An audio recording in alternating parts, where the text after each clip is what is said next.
They said my birthdays were too expensive. Then threw Emma a party with a live band and fireworks. So this year, I didn't argue. I just booked a first-class seat to Tokyo.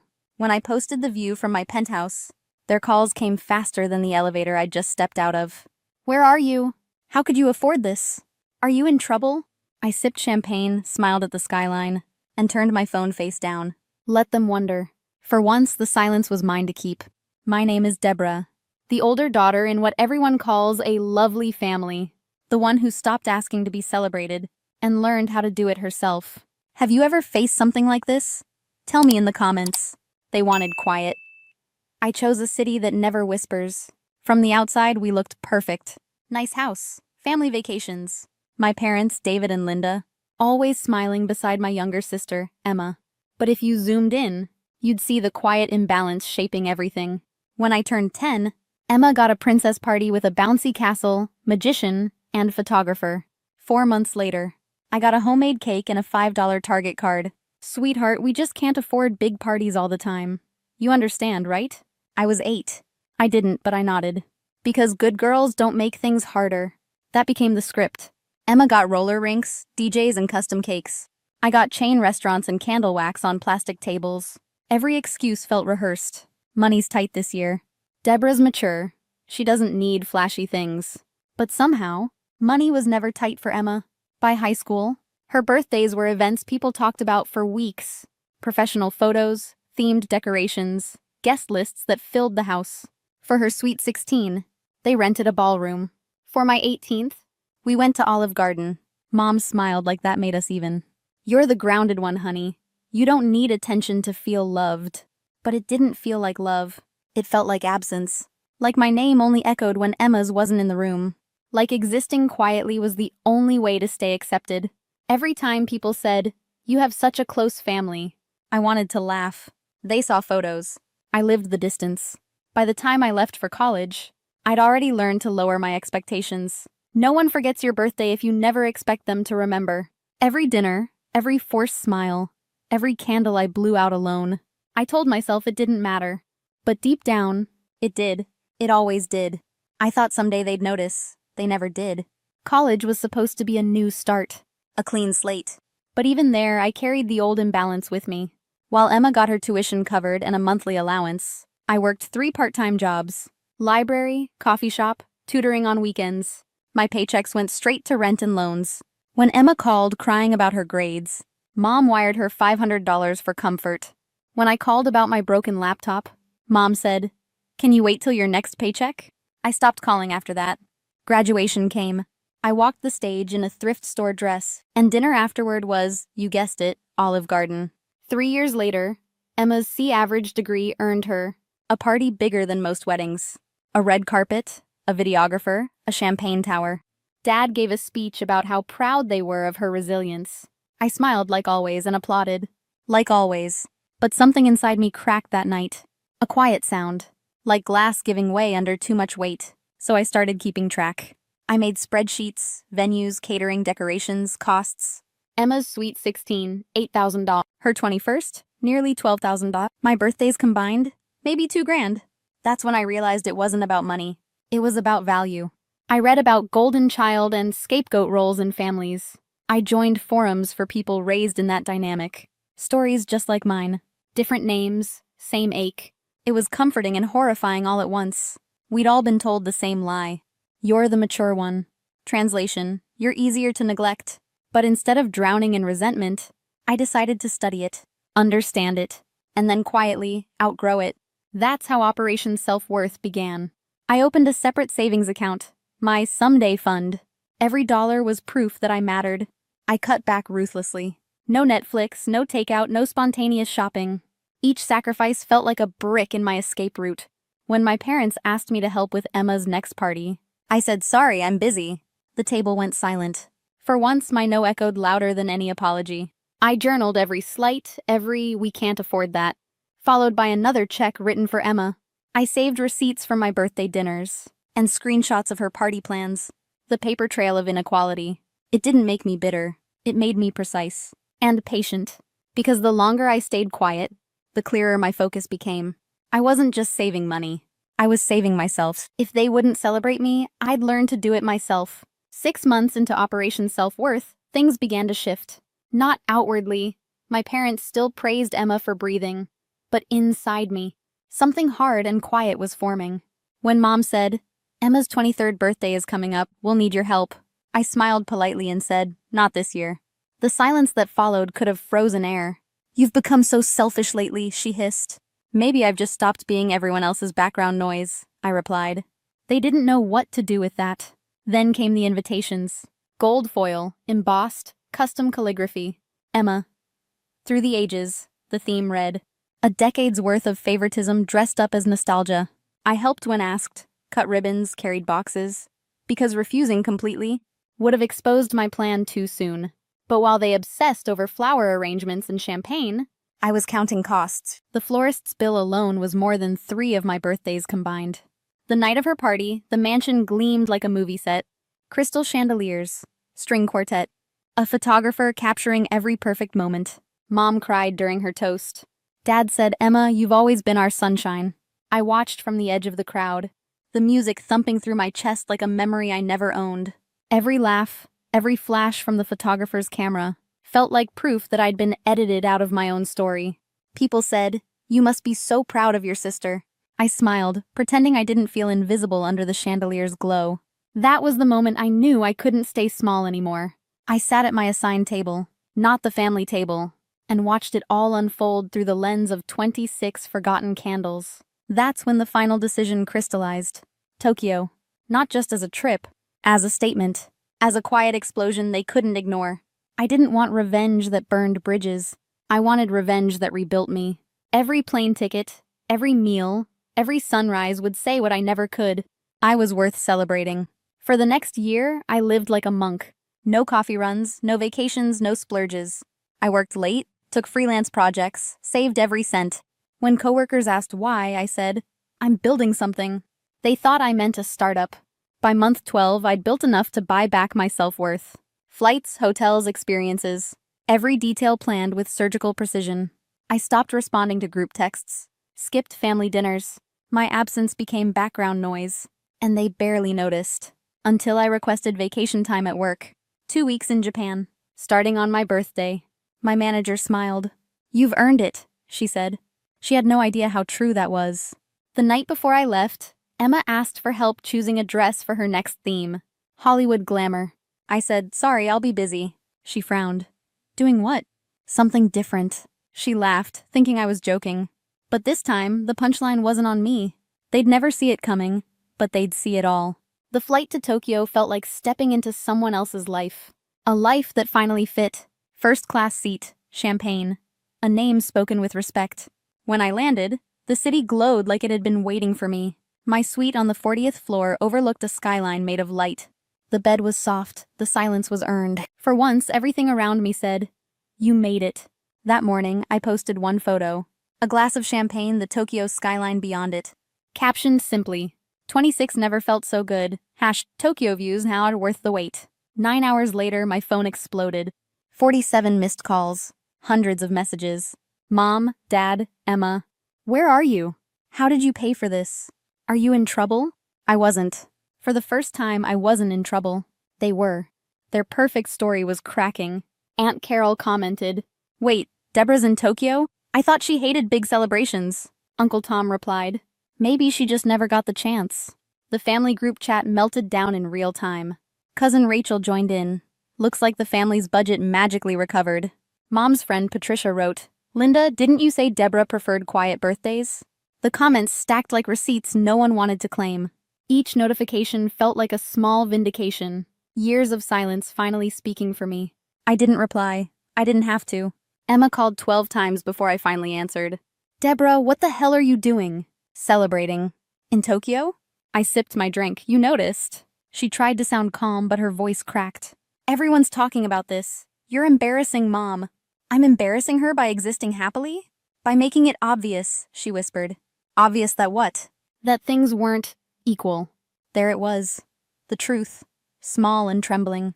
"Emma," I said softly. "I didn't make it obvious. You did. Every year since we were kids." She went silent. Then, "You're being selfish." My party is in 2 weeks. Then maybe it's time you learn what being second feels like. Click. Mom called next. Deborah Elizabeth, you call me right now. I'm on the phone, Mom. What are you doing? Flying to Japan alone? Do you know how this looks? Liberating. Are you in debt? Did someone give you money? Yes, me. Her voice cracked. This isn't you. No, Mom, this is me. The version you never bothered to see. I set the phone down, opened the curtains wide, and let Tokyo pour into the room like light through glass. The city didn't ask for permission to shine. Neither would I. For the first time, I felt seen, even if the only person seeing me was me. I hung up, blocked them all on Instagram, and opened the curtains to the city below. Tokyo glittered, endless and alive. For once, I wasn't the afterthought in someone else's story. I was the headline. And the best part? I didn't owe anyone an explanation. For once, their silence wasn't mine to carry. When I came home, everything looked smaller. My apartment, my worries, even the memories that used to crush me. Tokyo hadn't changed my family. It had changed me. Emma texted 3 days later. Can we talk? Really talk? When she showed up at my door, she looked exhausted.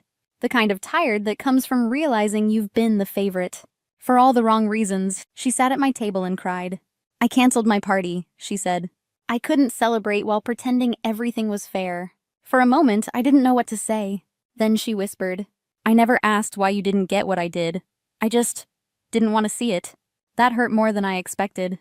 But it was also the truth. We talked for hours. About birthdays, college, money, silence. About how love isn't love if it comes with hierarchy. And for the first time, I saw my sister as someone human. Not the golden child. Not the villain. Just another person raised to believe I could handle less. Mom and Dad eventually called. They wanted to fix things. I didn't need fixing anymore. So when my 27th birthday came, they threw me a party. Nothing extravagant, just music, laughter, a real cake. And for once, no comparisons. But honestly, Tokyo was still my favorite. Because that was the year I stopped waiting for permission. The year I stopped needing witnesses to feel worthy. Sometimes the best revenge isn't loud. It's peace. It's joy without explanation. It's learning that love doesn't have to be earned. If you've ever felt overlooked, tell me in the comments. If you've been through this, you're not alone. Sometimes the best revenge is just living beautifully before saying goodbye. If this story touched your heart, please give it a like and share it with someone who needs to hear this today. Don't forget to subscribe for more true family betrayal stories. That reminds us we are stronger than we think. They always called me the responsible one. At first, I thought it meant they trusted me.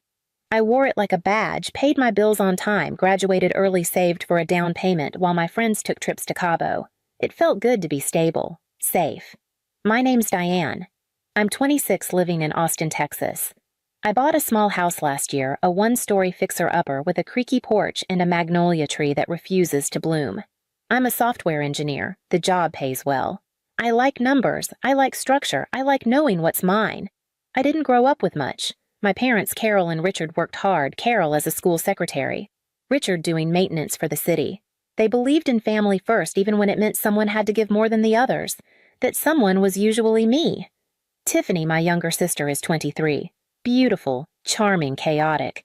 She never finishes anything college jobs boyfriends, but she never really had to. Our parents made sure of that.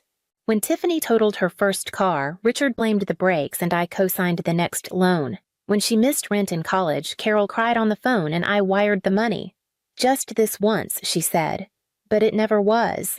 Not really. I told myself I was helping. That's what older sisters do.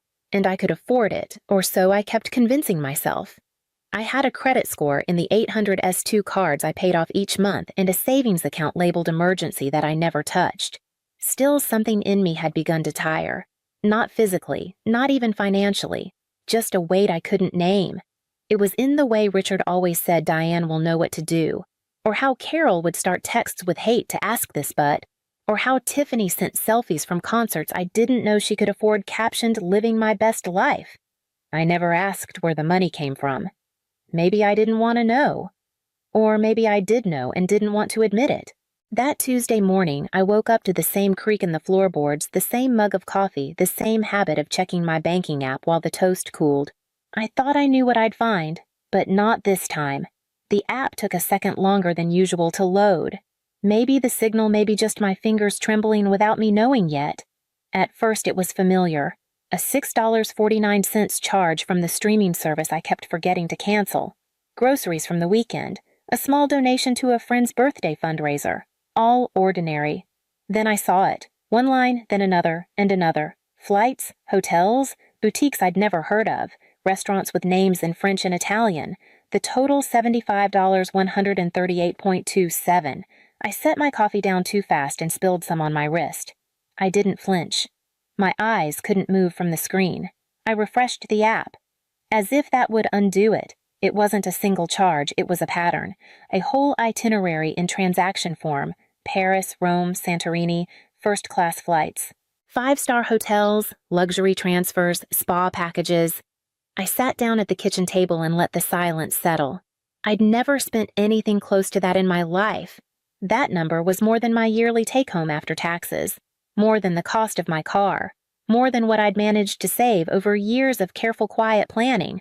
This had to be a mistake, a scam, a hack. I scanned for signs, wrong names, foreign currency, odd times of purchase, but it was all in my name, all through my card, all recent. I tapped open the detail on one charge, an airline ticket booked through a travel agency 2 weeks ago. Another one, a hotel in Paris charged 4 days earlier. Then a spa package Santorini. That's when the memory came. Tiffany leaning over my kitchen counter one night last month, laughing as she scrolled through Instagram reels. I just want to get away, like eat gelato in Rome, go full Lizzie McGuire in Europe. I'd half listened at the time. Now my stomach turned cold. It couldn't be. It shouldn't be. But something told me. I needed to make a phone call. I didn't call the bank. Not yet. My finger hovered over the icon, but something instinct, fear, hope told me to make another call first. Richard picked up on the third ring. "Hey, Diane," he said, like it was a Sunday check-in. Like I hadn't just discovered my financial world turned upside down. "Dad," I said, my voice tighter than I meant. Did you use my credit card recently?" There was a pause. Not long, but long enough. "Oh," that he said like I'd asked about a missing Tupperware lid. "Yeah, your mom and I booked Tiffany's trip through your card. Her limit wasn't high enough." I blinked. "You used my account," I asked. "Without telling me."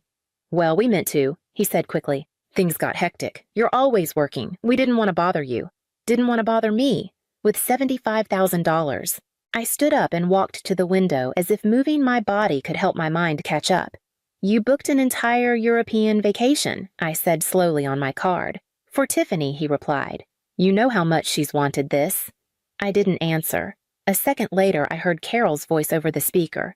"Honey, don't get upset. It's family. We help each other. She's having the time of her life. You wouldn't take that away from her, would you?"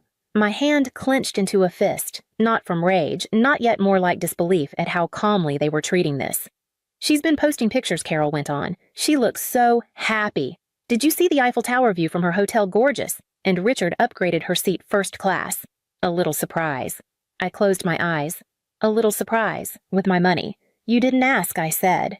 My voice had gone low, cold. "You charged $75,000 on my card, without my permission.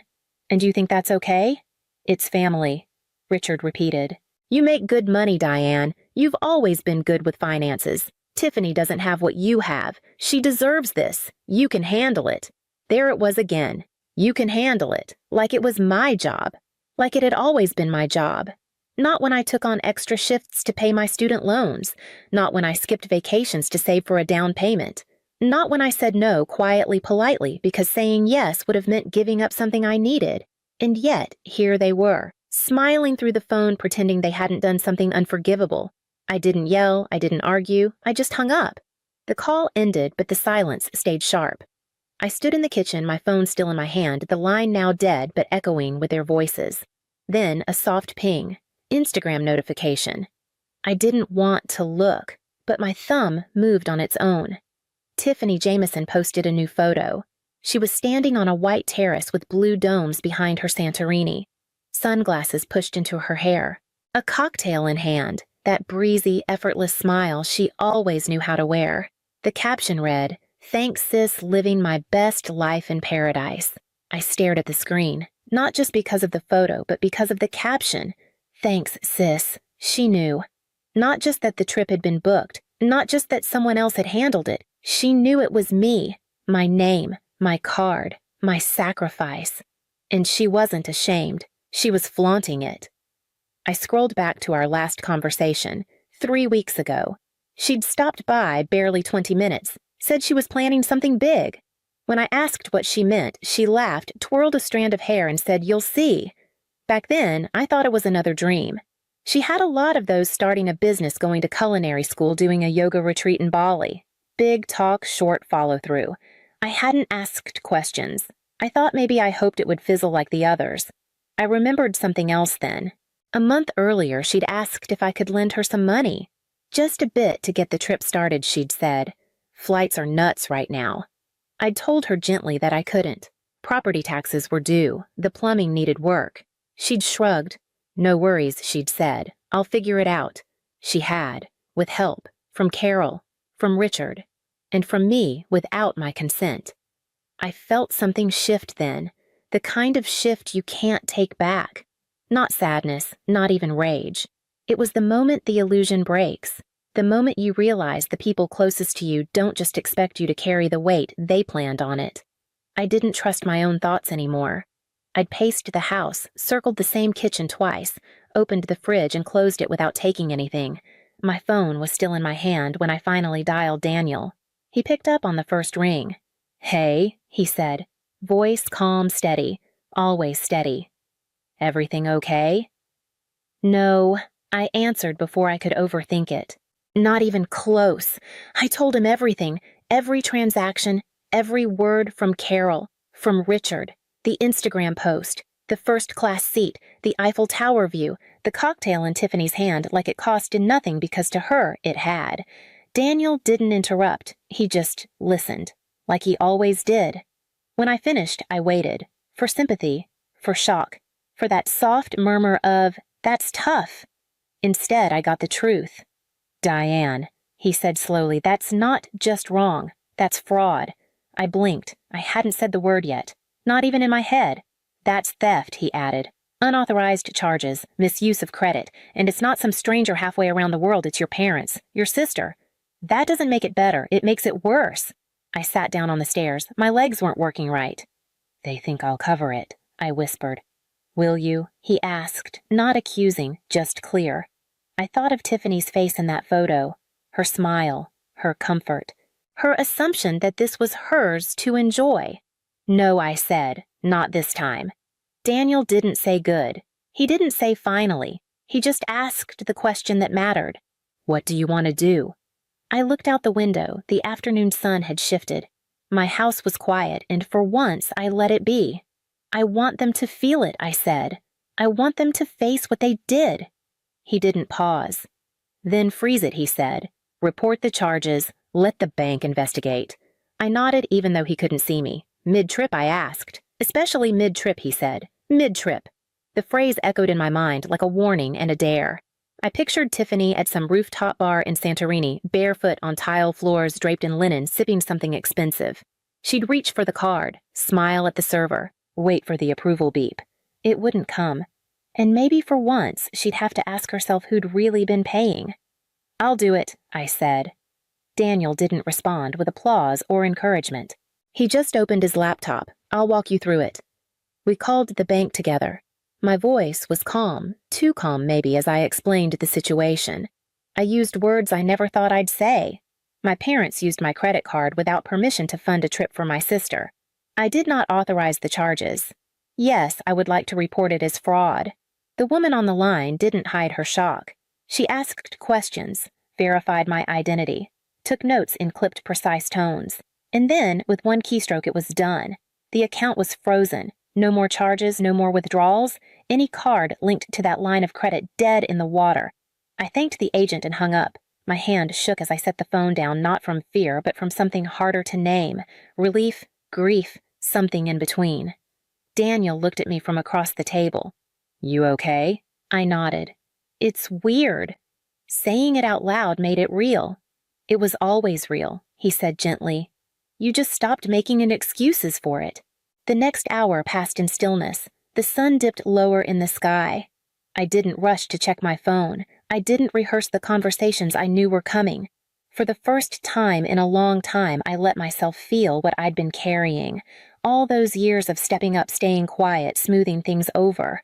All those times I told myself, it's just easier this way. But easy wasn't peace, and silence wasn't love. That freeze, it wasn't punishment. It was permission to stop bleeding out for people who never noticed the wound. The first call came sooner than I expected. It was a video call. Tiffany. Her hair was pulled into a bun, and behind her I could see tall windows and cream-colored curtains swaying in the breeze. The kind of hotel room I'd only seen in travel magazines. She looked not happy. "Diane," she said sharply. "What did you do?" I didn't respond right away. "My card isn't working," she went on. "Mom and Dad said it's the one for the trip. I tried to pay for lunch and it declined. The hotel's saying I need to settle the bill before checkout." She sounded more annoyed than worried. "Your card?" I asked. She paused. "The one Mom and Dad gave me. The one for the flights, the bookings." I nodded slowly. "Right. That card." "Diane," she said, narrowing her eyes. "Did you do something?" I kept my voice even. "Why would I?" "Because Mom said you were upset." "About the charges." "Upset?" I echoed. "Tiffany, they charged $75,000 to my card, my personal account, without asking." She rolled her eyes. "Oh my God, it's just money. You make good money. Don't be so dramatic." I almost laughed, not from humor, from clarity. "It's not just money," I said. "It's mine. I earned it. I saved it. And you, none of you asked." She looked away for a second like she was trying to compose herself. "Well, what am I supposed to do?" "I'm in Greece. That I said is for you, Mom and Dad, to figure out." I ended the call. Minutes later, my phone rang again. Carol this time. "Diane," she snapped. The sweetness was gone. "What have you done? Tiffany's stranded. She can't access anything. The hotel's demanding payment." I froze the account, I said calmly. "You what?" Richard's voice cut in. He was on speaker. "How could you do this?" Carol demanded. "She's in another country with $75,000 of my money," I replied. "It's family," she cried.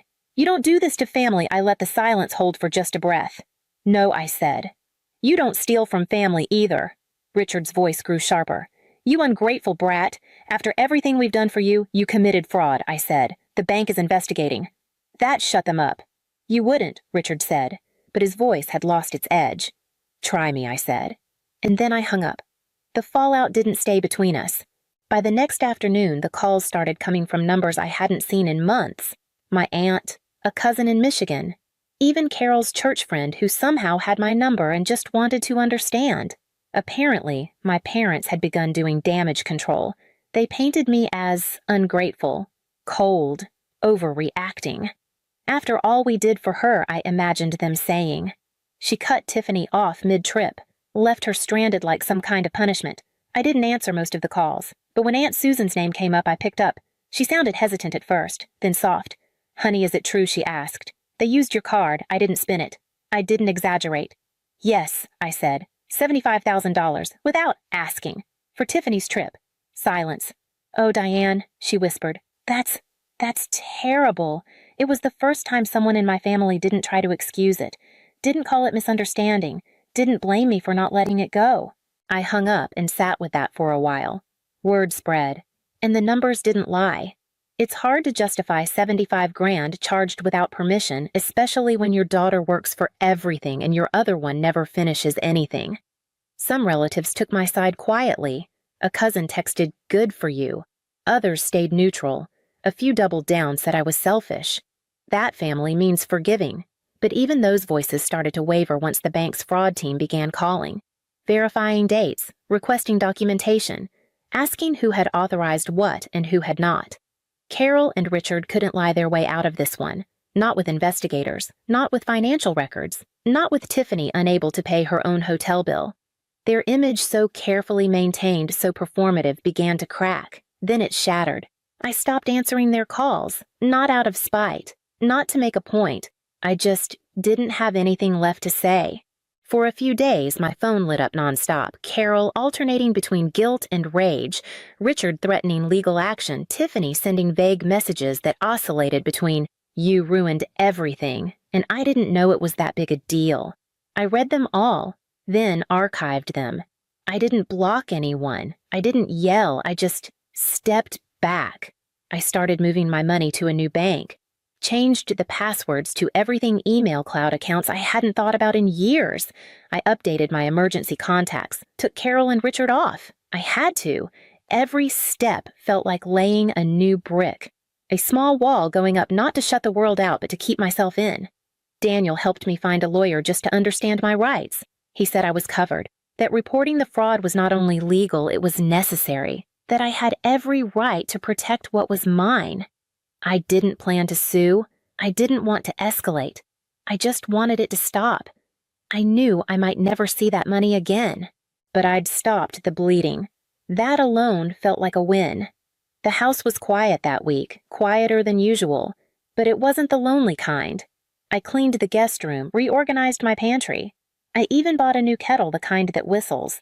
Something about the sound made the silence feel intentional. Tiffany eventually made it home. I didn't ask how. I heard through a cousin that she borrowed money scrambled for cheaper flights, that she cried at the airport when the lounge wouldn't let her in without the card. I didn't feel joy hearing that. I just felt done. I didn't need an apology. I didn't need the money back. I needed the silence, the stillness, the absence of expectation. For so long, being the responsible one meant saying yes, fixing things, making it all work. But responsibility doesn't mean sacrificing yourself for people who never once asked if you were okay. It means drawing the line when no one else will. It means knowing when to stop, even if it's mid-trip. I didn't burn bridges. I didn't slam doors. I just stopped opening them. And for the first time in my life, it was quiet in all the right ways. My peace began where their entitlement ended. They always said I was lucky. No husband, no kids, no one tugging at my sleeve asking for snacks or money or attention, just peace. That's how my mother Elaine liked to say it. Judith's lucky she'd beam across the dinner table. She's got her own place, her job, nothing tying her down. Must be nice. I'd smile. Not because it was nice, but because no one wanted to hear otherwise. My sister Melissa, well, Melissa was the shining one. Married to Todd for 18 years, 2 children, a big house with white columns and solar panels. A Labrador named Sunny. Her refrigerator was covered in art projects and soccer schedules. Mine held nothing but a postcard from Florence and an overdue coupon for carpet cleaning. At family dinners, Melissa always had the spotlight. Mason scored a goal. Chloe won the spelling bee. Todd got promoted. Mom would clasp her hands and say, "We're just so proud." Dad Rick would nod mouthful, grunting approval. Then there was me. I brought the wine, helped clean up, paid for the broken garbage disposal last Christmas without being asked. They said thank you, of course, but always with the same tone you'd use for a helpful neighbor, not a daughter. I know it's short notice, Mom would say, but the electric bill this month, Rick's retirement check got delayed. Just this once. Or Melissa's got her hands full, Judith. Could you help with Mason's soccer fees? He's really taken to the sport. And I always said yes. Quietly. Easily. I made decent money as a healthcare administrator, lived alone in a small condo I'd bought outright at 42. I didn't spend much, didn't travel, didn't complain. The family always had something going on. And I was just stable. "You're the strong one," Melissa said once over the phone. "You've always been so self-sufficient." That's what they called it. Self-sufficient, like it was a character trait instead of a consequence. They never asked what I wanted. Not really. But if they had, I would have told them I wanted to see Florence. I'd dreamt of it since college just once, to walk through Uffizi to see Botticelli's Primavera up close. I'd saved up, looked at tours, bookmarked hotels. And every time I got close, someone needed something. A broken wrist, a lost job, a roof leak. And I told myself it was fine. They were family. That's what we do. That's what I do.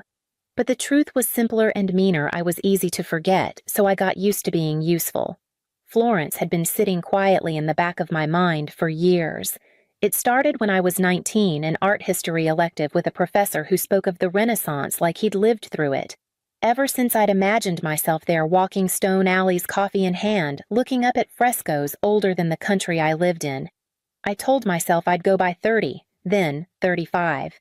Then I stopped assigning numbers. There was always something. Dad needed a new water heater. Melissa's basement flooded. Chloe needed tutoring for her math finals, and somehow that meant I sent a check. I'll go next year, I'd say, folding the paper brochure and tucking it into the same drawer I kept my passport. But this time I didn't say it. I just booked it. Round trip to Florence, 11 days, solo. I didn't mention it to anyone, not because I was hiding, but because I didn't want it questioned, repurposed, or rerouted. It was mine. A few days before departure, Mom called. Her voice was chipper in that way that meant she wanted something. "Hi, sweetheart. Would you mind a quick favor?" I waited. "Melissa and the kids are flying out Thursday just to California. Conference thing for Todd. She's frazzled trying to get everyone packed. Could you drive them to the airport?" Of course I could. I didn't ask questions. I never do. But something about conference didn't quite match the excitement I heard in Melissa's voice when I stopped by that morning to pick them up. Chloe wore flip-flops and a lei made of foam flowers. Mason had a bucket hat and sunglasses 3 sizes too big. Todd looked sunburned before he even left the driveway.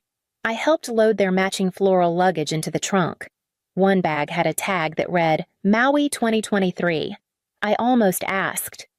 Almost. But instead, I closed the trunk gently and said, all set.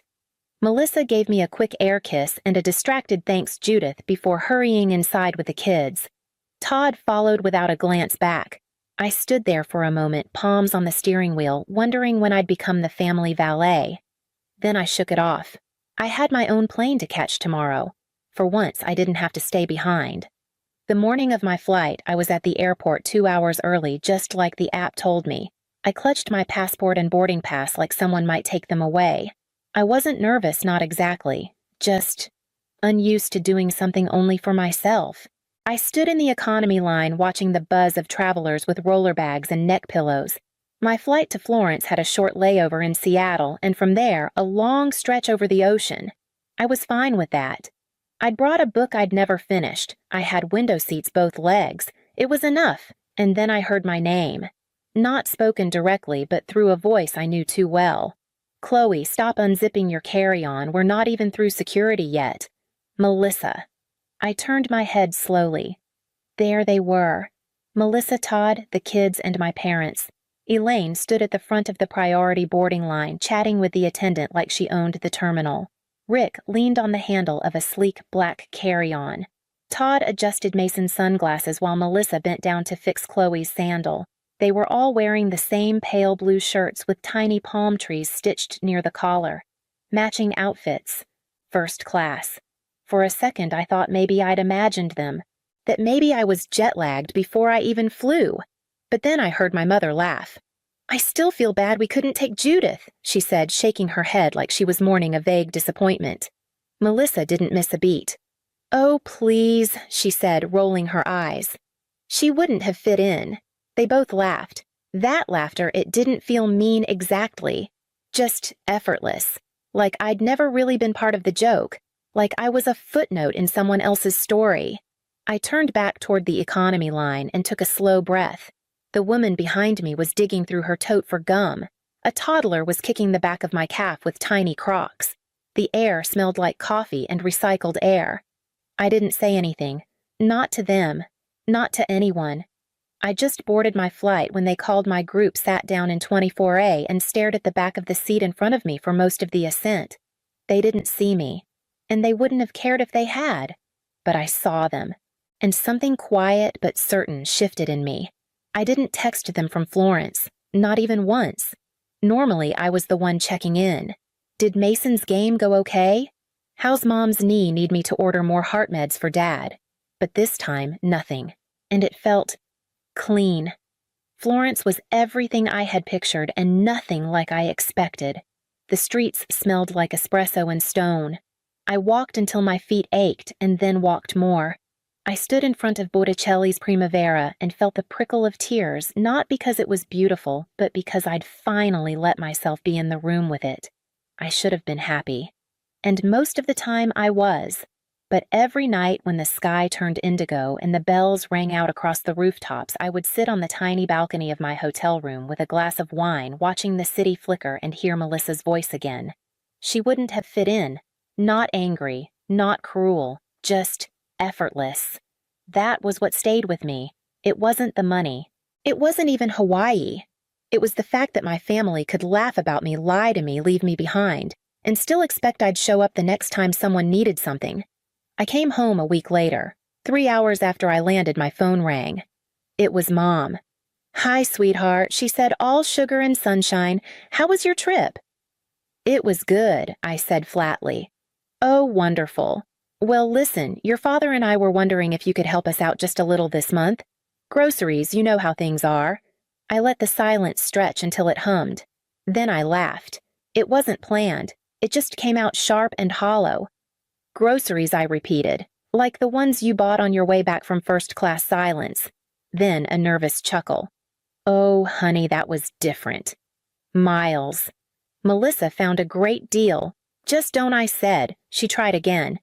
"We would have taken you if—" "But you could have," I said. "You just didn't want to." Another pause. Then, "We didn't think you'd mind." That more than anything told me everything I needed to know. 2 days later, Melissa called. I almost didn't answer. But curiosity has a pull, even when you know it'll sting. "What do you want, Melissa?" I said, instead of hello. "Oh, so now you're too good to answer your own family?" Her voice was sharp defensive. I smiled without meaning to. "First class must have really spoiled you?" "Oh my God, Judith. Are you seriously mad about that grow up?" "I am growing up," I said. "That's why I'm done taking care of you." She paused. Just long enough to switch gears. "Come on, you know how hard things are for us. You don't have kids. You don't have real expenses. It's different for you." "Right," I said. "And yet I still paid for Mason's soccer fees last month." "Well, yeah. Because you always do," she said like that settled it. "Not anymore." Another pause. Then the laugh. Dismissive. Cruel. "You're actually serious," she said. "Wow. You're really going to let Mom and Dad struggle because you're feeling left out? You selfish little—" I hung up. For the first time in my life, I didn't stay on the line to listen to the guilt bloom. It didn't take long for the next wave to hit. Voicemails, texts. One from Mom Judith. "I don't know what's gotten into you, but this is not okay. We're family." One from Dad. "Be reasonable. Melissa and the kids need your help. You know that." One from Melissa. "Wow. You really think you're better than us now?" I didn't answer any of them. Instead, I made coffee and sat on the couch in my bathrobe, wrapped in a silence I hadn't known in years. A silence without need, without crisis, without being summoned. But by noon, the tone shifted from guilt to panic. A voicemail from Mom, breathless. Then a text, "Judith, please. We have a problem." I rolled my eyes. Another problem. Another fire I was expected to put out. Then it's about the house. That gave me pause. Some stupid thread of me still cared, still responded to the word home like it meant something. So I called. "What now?" I asked. Her voice wavered. "Your father and I. We didn't want to worry you, but things have been tight. We're behind on the mortgage. And you're just telling me now? We didn't want to bother you," she said quickly. "But now we need your help, just for this month, to keep us afloat until things settle." I leaned back in my chair. "Kind of funny," I said, "that you could afford first-class tickets, but not your mortgage." She sighed. "It wasn't like that." "It was exactly like that," I said. "You didn't think twice about spending money on Melissa's kids. But when it comes to your own daughter, there's nothing left." "That's not fair," she snapped. "You don't understand what it's like to raise a family." "You're right," I said, "because instead of having my own, I was too busy taking care of yours." She went quiet. Then softer, "Judith, we need you." And that was the truth. Not because they loved me, not because they missed me, but because without me, the whole thing was starting to fall apart. "I know," I said, "but you'll have to figure it out without me." And this time I didn't feel guilty at all. The days that followed were eerily quiet. No texts, no calls, no sudden emergencies that only I could fix. It was the kind of silence people pay for in spas. I had it for free, and I wasn't giving it back. Then, on the third day, the knock came.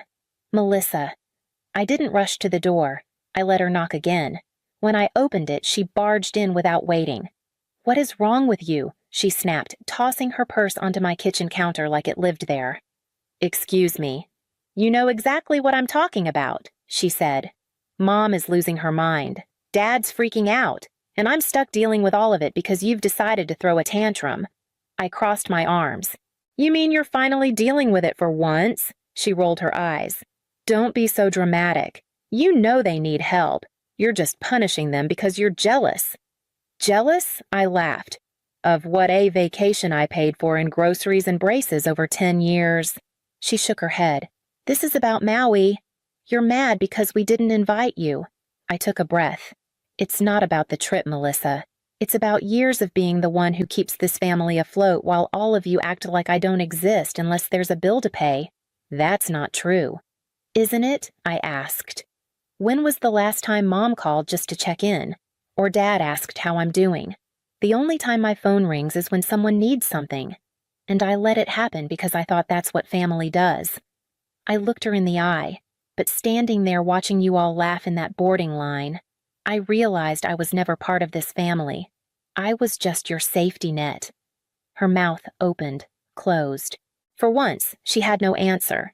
She grabbed her purse. "Fine. Do whatever you want, but don't come crawling back when you realize what a mistake you've made." I smiled. "Don't worry. I won't." She slammed the door. A week passed. Then 2. That's when Denise, a mutual friend, messaged me. "Hey, Judith, I know I shouldn't get involved, but you should see this." It was a screenshot from a group chat Melissa was in with her friends. "Judith is such a fool. Just watching us suffer like we deserve it. She doesn't care about anyone but herself. I had to drain my savings just to keep Mom and Dad afloat, and guess what? They're still drowning. We can't keep doing this." And Todd's pissed. He says it's their fault for relying on Judith in the first place. I read the messages twice. Not because I didn't believe them, but because some part of me still hoped I'd misread the tone. But there it was. They weren't hurting because I abandoned them. They were hurting because they couldn't use me anymore. The call came a week later. Unknown number. I almost let it ring out, but something in me, it wasn't hope exactly, just habit, told me to answer. Judith, my father's voice. I hadn't heard it in over a month. "What do you want?" I asked. He sighed. "We need to talk. We really don't. Enough is enough," he said, slipping into that tone he used when I was 12 and grounded. "You've made your point. But this is getting ridiculous." I leaned against the kitchen counter. Ridiculous. This whole thing, you cutting everyone off over a stupid vacation. There it was. Even after everything, that's what he thought this was about. "This isn't about Maui," I said quietly. "It's about the years I spent sacrificing for a family that never once appreciated it." "That's not true. Then why wasn't I invited?" I asked. Why was I left behind without even a conversation? He didn't answer. After a pause, he tried again. "Look, your mother's been crying over this. She just wants things to go back to normal." "So do I said. "But your version of normal is me writing checks and being grateful for scraps of affection. That's not what this is."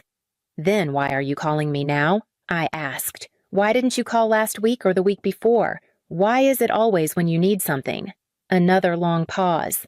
"I don't know what you want from us, Judith." "Nothing," I said. "That's the whole point." He exhaled sharply. "Melissa's struggling. Todd's talking about selling the house. The kids don't understand what's happening. Not my problem." "Be reasonable." "I am," I said calmly. "For the first time in my life, I'm being completely reasonable." Silence.